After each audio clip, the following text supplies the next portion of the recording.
What's up, y'all? Time for the Haskell Stakes 2024. It has been an interesting year to say the least. This year, as far as 3-year-olds goes, we don't really know who the best horse is. I like Mystic Dan. He's been the most resilient so far, but I haven't picked him to win any of these races. It's been tough goings, being that it's a very competitive year. This Haskell's got a star-studded field. Um, we're seeing the Belmont winner return. We're seeing 2-year-old champion return. We're seeing an up-and-coming horse in a Mindframe here return. Tuscan Sky coming back. Timberlake coming back. So let's just get into this right here. Number one is Dornoch, Belmont Stakes at Saratoga winner at 1.25 miles. So he didn't get the win of the 1.5 miles. He looked strong. He looked like the old Dornoch. Dornoch, if we remember, won the Remsen. It's like the old Dornoch. Aggressive, gets the lead, fights off a young and upcoming Mindframe to get the win. And we remember this horse, Dornoch, also beat off Sierra Leone to win by a nose. So Dornoch has shown that, yes, he is fast, and yes, he is tough, resilient. He's got the stamina, the strength, and the speed. So that's something you always want to see with these horses. Good workout time coming into this one, a 47-second breezing. Going to be tough to follow up. I think that Belmont at Saratoga win. All eyes are going to be on him, but he's going to be looking to control this race. He's going to be Dornoch looking to get the best of the pace. I think they're not going to mess around. I think they're going to stick to the same strategy, especially being that since this is we're looking at a furlong less. We're looking at 9 furlongs instead of 10. They don't have him as the favorite. They got the horse that he beat last out as the favorite over him. Don't see that very often, especially when the race is shorter. But that's the way it is, and that's what the morning line thinks. Dornoch, horse out of good magic, full brother to Derby winner Mage. He's got a Belmont Stakes at Saratoga win under his belt. Now that's strong breeding with this one. His grandfathers are Curlin and Big Brown. So that's enough about Dornoch. I mean, it is not the Dornoch Stakes, even though I think all eyes are really on him, even though he's not the favorite. Number 2, Jasper's Pride. Horses out of Il Postino. They got him at a 30-1 morning odds.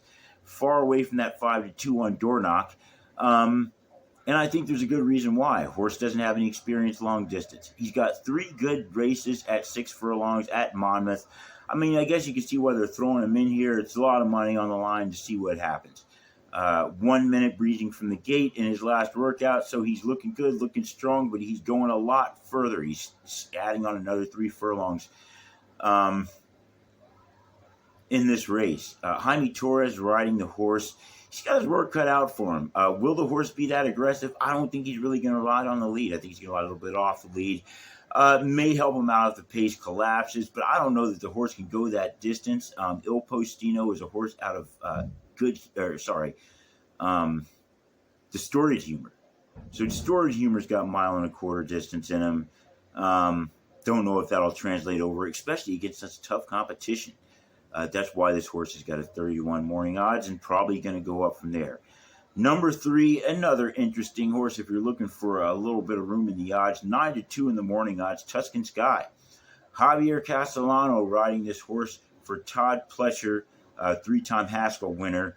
Tuscan Sky's out of Vino Rosso, which is another Curlin horse.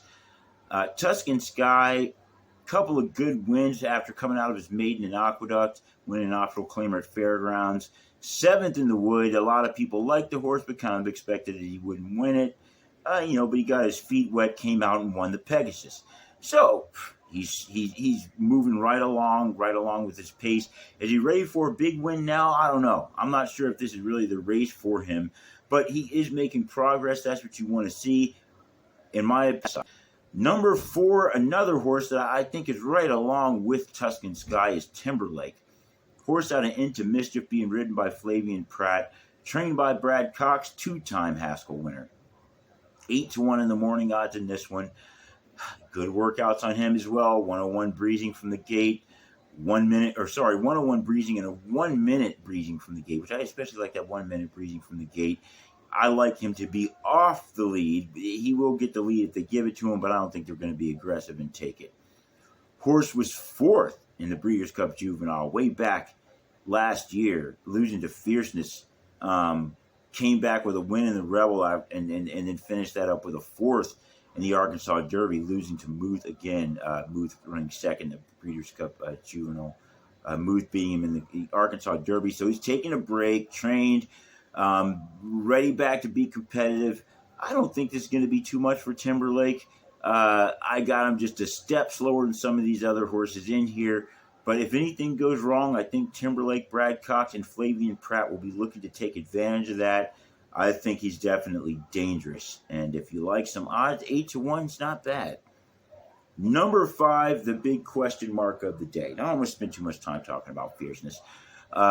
Fierceness, 2-year-old champion, Breeders' Cup Juvenile winner, Kentucky Derby favorite, Florida Derby winner. He's got that up and down thing going. He's great in the Juvenile, bad in the Champagne, great in the Florida Derby, bad in, he's all over the place, bad in the Holy Bull. And he lost the Kentucky Derby, so a lot of people are thinking he's going to be ready to fire. Problem is, he's owned by the same people that own the favorite Mindframe, and they're definitely of the mindset. They've got the same owner and trainer that they are going to not run this horse. They're sending Fierceness. Let me just say it now. I don't think they're going to run him. I think that he said he's taking him. There's an interview with the owner. He said he's taking both horses. He'll see how it shakes out. Now, if Mindframe has a fever or something, he's going to be like, hey, got Fierceness ready to go. I think he's going to take him. And if Mindframe is fine, he's going to scratch him. So before I pick a winner of this race, I'm going to handicap the scratch. I think Fierceness will be scratched before the race. However, it's definitely worth paying attention. If they do run him, we still have to take a look at him. If Mindframe's out of it, I think that changes things. I think Dornoch is proven to be stronger than Fierceness at this point. And even if Fierceness runs, I think Dornoch should be the favorite. Not sure what the public's going to do with that. Fierceness, of course, the jockey Johnny Velasquez, trained by Todd Pletcher. They got him at 5-2 morning odds as well. I don't see a world where Dornoch and the other horse are going to go up to 100-1 or something like that. That being said, if Fierceness does run, I don't think he's going to go and steal the lead, which he's going to need to do. I don't think he's going to fight Luis Saez and Dornoch for the lead. I think Johnny V hangs back. I think it would be to his detriment, and I don't like that. I don't like Fierceness in this situation. It could be to his benefit, but I just, as of right now, I think Dornoch is faster, and I also think the favorite Mindframe is faster, and I think the owners know that, and I think that's the reason why they're going to scratch him and run him in the Jim Dandy next week. Number 6, just step on it. Out of Accelerate. Mother's Father's Street Sense. So you got some decent breeding, but this is another horse I don't think really belongs in here. 30-1 in the morning odds on this one as well. Florent Giroux, 2-time Haskell winner, riding him, but he's never ridden him before. This horse, what was he? New Jersey bred? New York bred. Got to win an optional claimer last out. So, they're throwing him in here. To me, they're just throwing him in here hoping to get lucky. I don't think it's a good move. I wouldn't be surprised if they scratch him either. 4th in the race before that, in an optional claimer, 7th at Aqueduct. This horse just kind of backed his way into this race, and I think they're hoping to get lucky. I have him rated very slow on the speed side, as the majority of New York bred horses just, they don't really have the speed to stand up to the Kentucky bred horses. History shows that. One New York bred Kentucky Derby winner in history. So they're throwing this horse in here. Like I said, I wouldn't be surprised if they scratch him. He's out there. I think he's going to be near the lead. I think the pace in this race, I think, will cause this horse to probably fade away pretty early. His last win being at Parks, a 141 in a mile. That hasn't been showing the speed. None of these races. I don't think he's going to show the speed all of a sudden now. Number 7, Mindframe. This one is the new kid on the block, the new superstar, everyone's new favorite horse. He came out last out in the Belmont at Saratoga, ran a strong second behind Dornoch. Really looked like a man amongst boys in a lot of ways, but he still didn't get the win. Had trouble straightening out. First time he's facing that kind of competition. Win before that in an optional claimer, 7 furlongs. Win before that in a maiden special weight. Horse is going to be looking to run near the lead, not on the lead most likely. Got everything you want. Irad Ortiz Jr.'s ride him, trained by Todd Pletcher, sired by Constitution. That's strong breeding. Constitution's out of Tappet, which is one of the best sires past decade. In Street since his other grandfather. Mindframe, you see why he's the favorite. And even the people with the morning odds are thinking that the betting public is going to think that Mindframe is ready to take that next step and get that win. So he's a formidable horse. However, these horses that look strong this year, they just haven't put it down on paper yet. A lot of them, like I said, I think Justice Touch looks really strong. I think Imagination looks really strong. Muth, of course, looks really strong.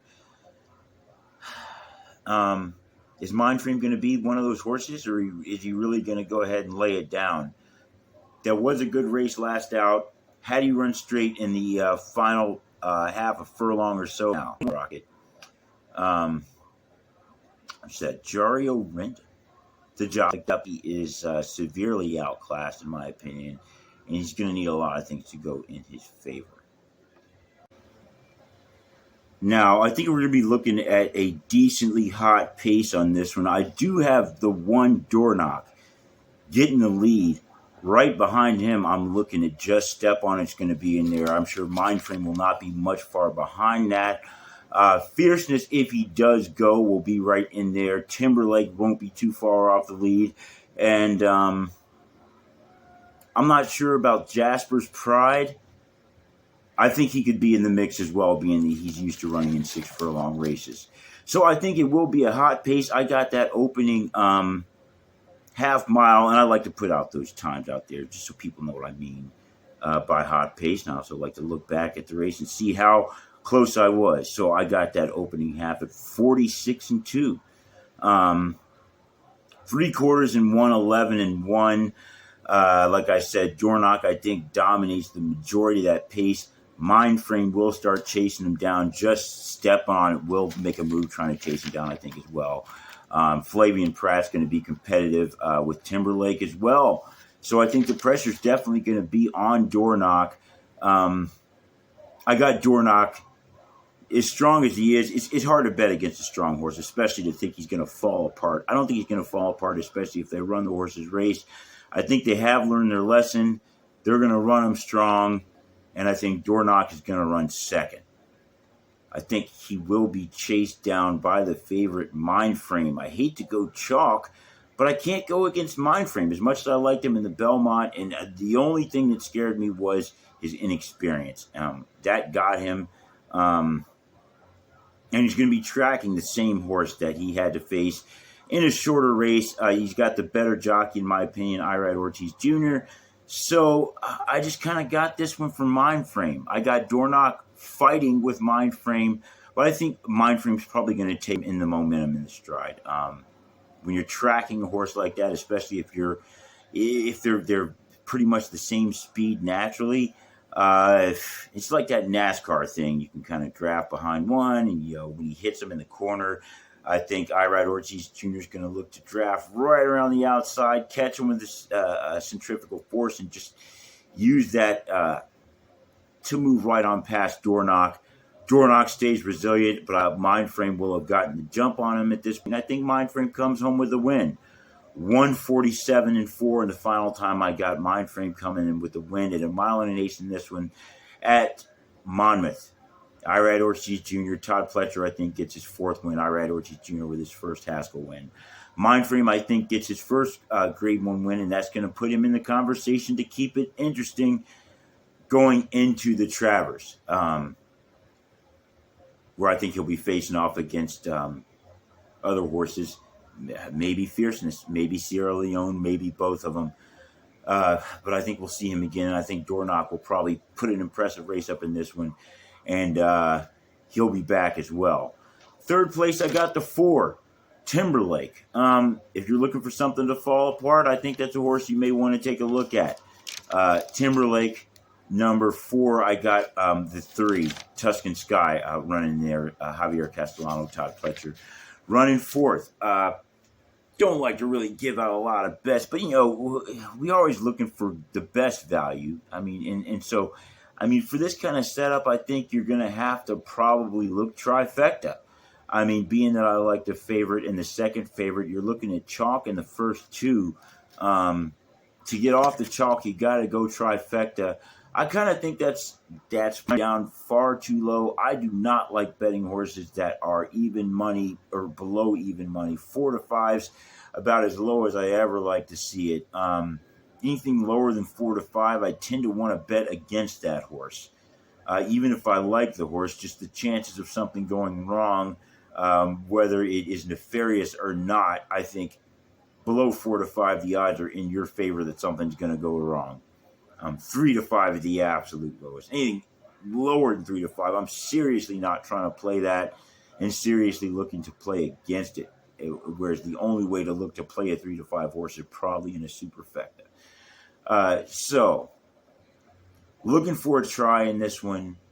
You like the two chalk horses up front with something else running behind them with some money.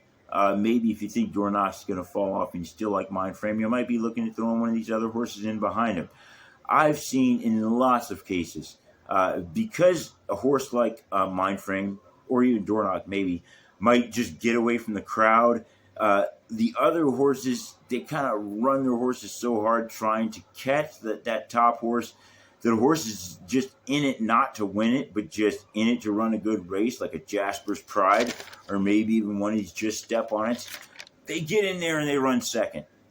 So there is value in playing something like a Mindframe or a Dornoch or even a Fierceness with any of these other long shots behind him, because we've seen it happen lots of times, and a lot of times it is worth the money, because even though you've got a chalky horse up front, having the super non-chalky horse, that super long horse behind him, can still be nothing exciting there as far as the pick. The excitement's going to be in looking at how the rest of it comes down. But I am interested to see in what Mindframe does, what Dornoch does, what Tuscan Sky and Timberlake and the Fierceness is in it, what they do. Lots of very, very competitive horses here. And Frame, it's very tightly matched beyond that when you're looking at the Timberlake, the Tuscan Sky, and the Fierceness. So we're all looking for that scratch to happen. If it doesn't happen, I'm not changing my picks. I'm sticking with Mindframe for this one. So let me know in the comments section what you think. Always interested to see what the crowd thinks in this one, because, hey, that helps you pick out your exotic sometimes. You take somebody else's horse, you throw it along with your horse, bet an exacta try. That's worked out for me several times over my life.